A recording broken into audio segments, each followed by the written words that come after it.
Hello,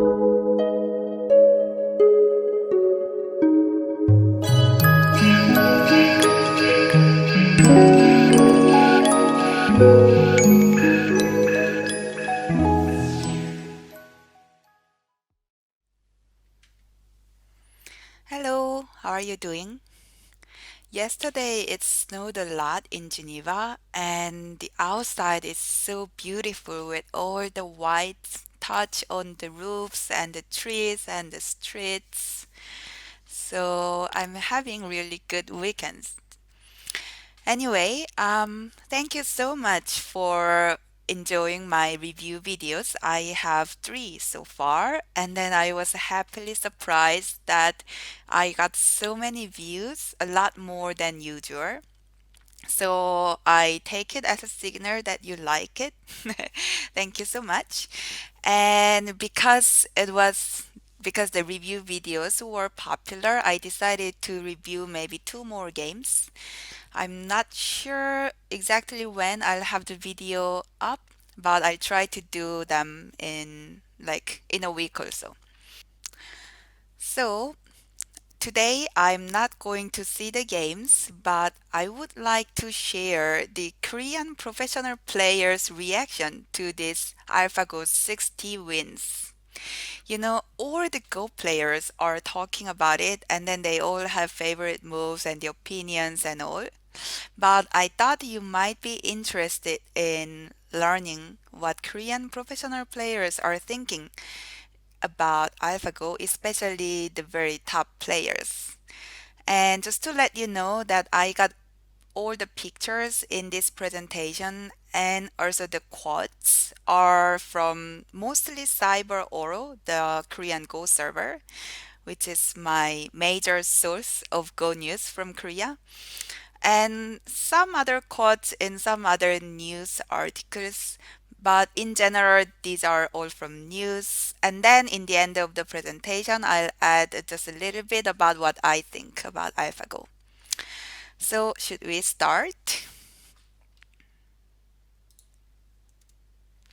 The first one is Isedol Naindan, of course, who played 5 games against AlphaGo last March.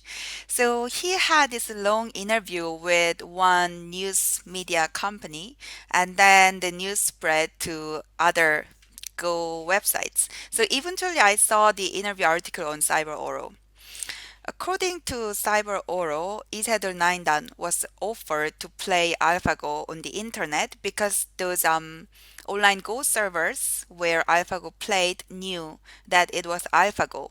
And apparently they contacted some of the top pros and asked them if they wanted to play. Probably that's how Park Jung-hwan Naindan or Koje Naindan played also.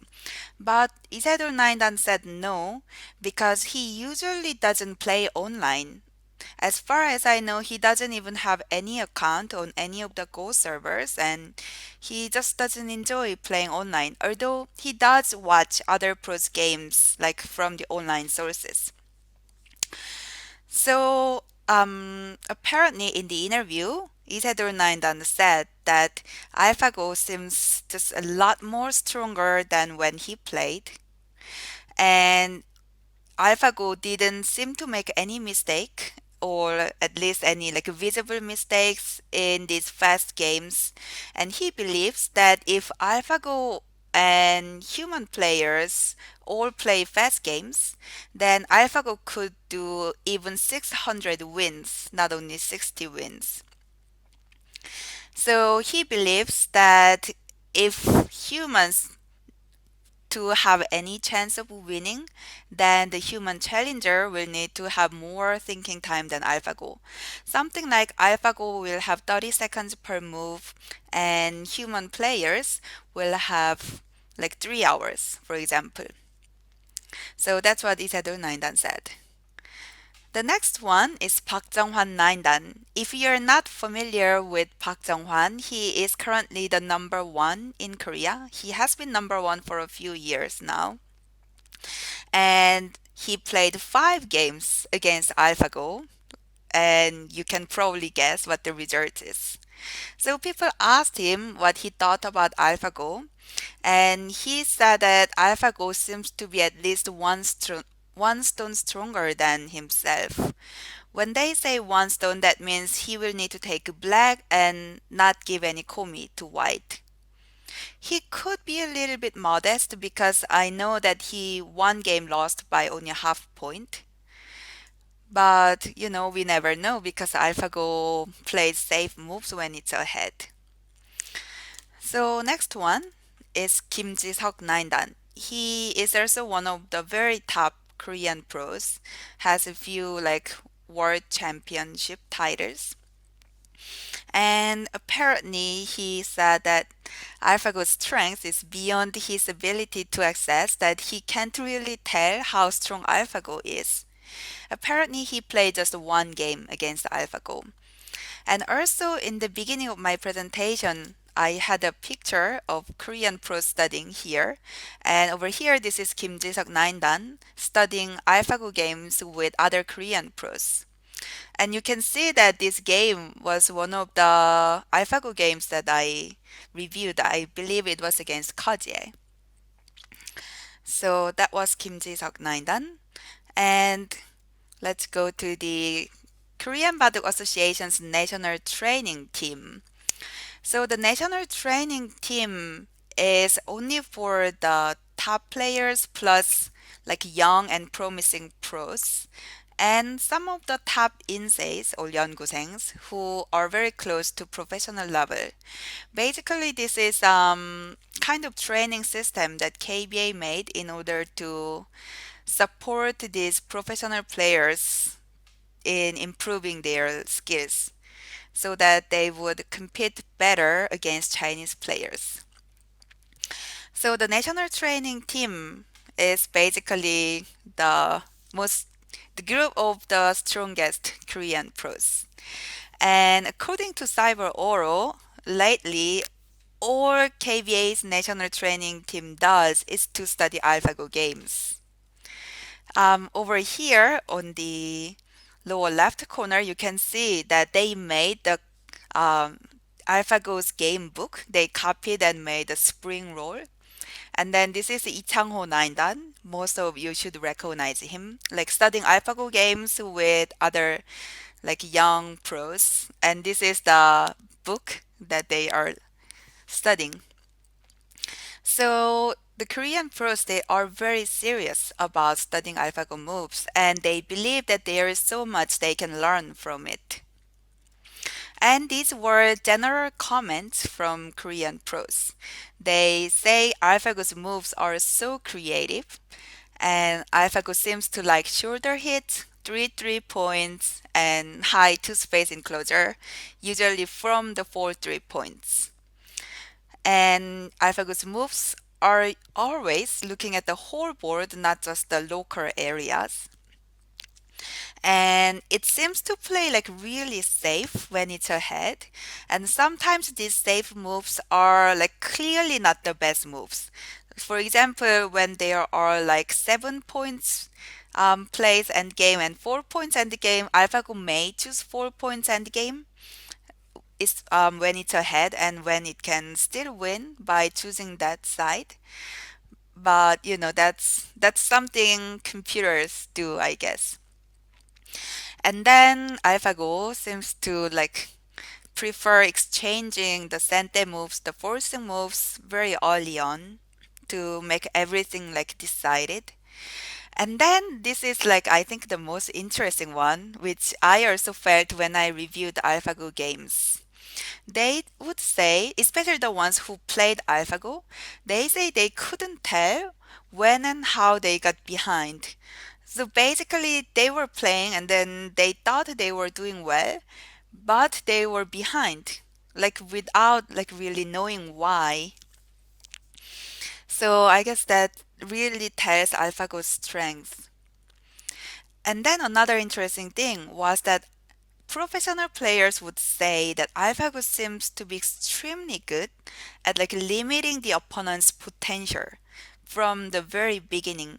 So when you're playing AlphaGo, it's like your areas are kind of confined while AlphaGo has so much like potential from its own moyo. So these are what like Korean pros are generally saying about AlphaGo. And just to show you one example how AlphaGo's inspiration is influencing Korean pros games. I thought this game was like really interesting. So this is a game record of Korean pros, both 9 dan, not the top pros, but like very good players from one of the official match. It was played on January 10th. And if you can see the numbers here, from the very beginning after White's 2-star points, Black went into the 3-3 points, which is like unthinkable if it was before AlphaGo games. And then another interesting point is that after White 12, Black didn't exchange this, which is also from AlphaGo games. And then after all these exchanges, Black played here another 3-3 points, which is like really, really shocking.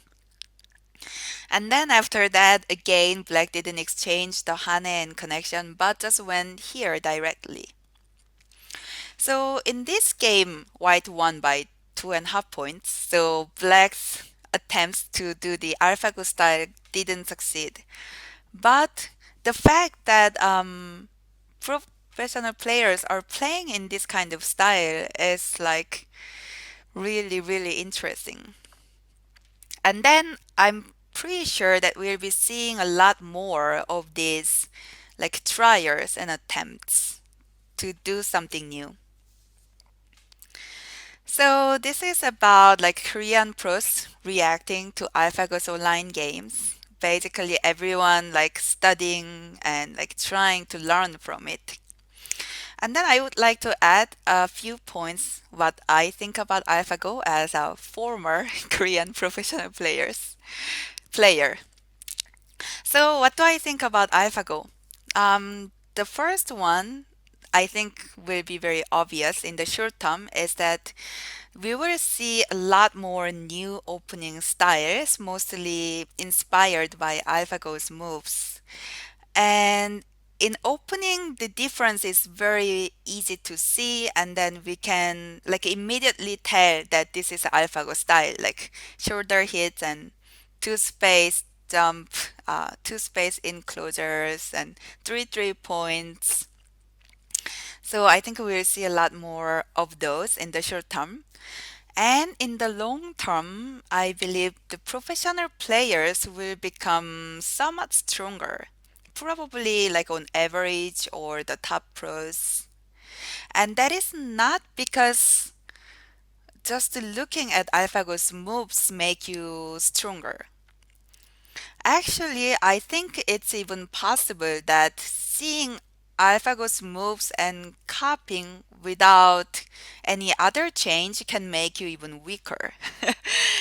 And that is because AlphaGo reaches to conclusion after like so much reading that human cannot really do, right? So if you try to copy AlphaGo's style or moves without like having the underneath work, then I think it could backfire actually.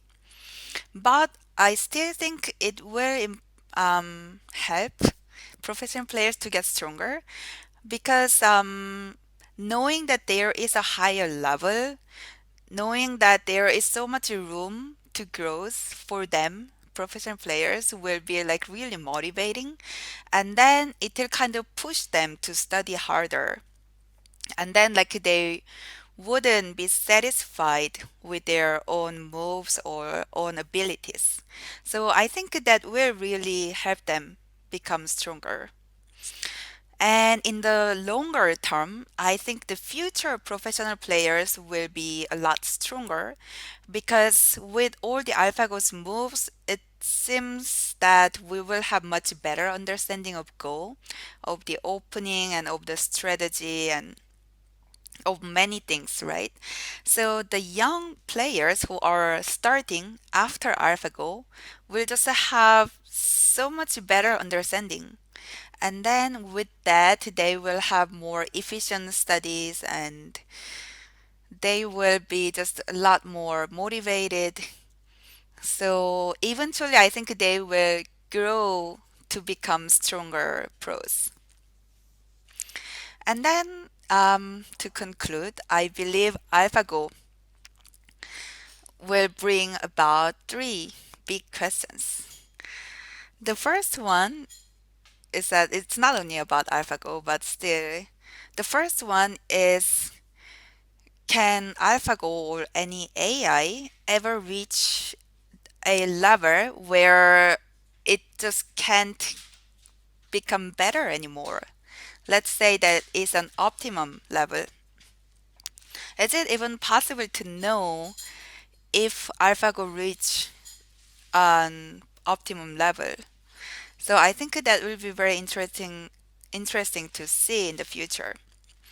And related to the first question is that how much handicap can AlphaGo give to top pros and still win? Or another way, how much handicap does top pros need to defeat AlphaGo?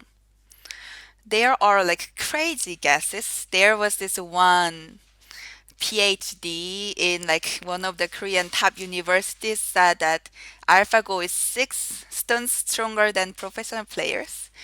And I think that cannot be true. I can't imagine like top pros needing 6 stones to defeat AlphaGo. It's probably much less than that. But we still don't know because we haven't tested it. So I don't know if we will ever get to know the answer, but it will be very interesting question.